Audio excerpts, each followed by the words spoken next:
Legal add वरती मी वकीलपत्र दाखल केलं होतं.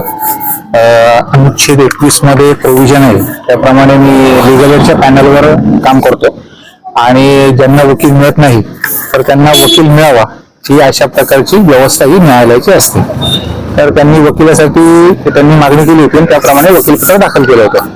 आज त्यांना 13 दिवस झाल्यानंतर 1 ते 11 आरोपी जे आहेत त्या 1 ते 11 आरोपींना त्याच्यामध्ये MCR झालेला आहे आणि जे बाकीचे आरोपी आहेत त्यांना पोलीस कस्टडीमध्ये आहे.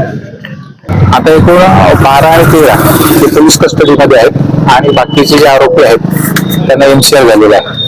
आणि लिगल एड तर्फे जेव्हा मी होतो वकील पहिल्या रिमांडच्या वेळेला मी होतो, त्यानंतर बाकीचे त्यांचे जे आरोपींचे वकील होते त्यांनी आज काम पाहिलेलं आहे.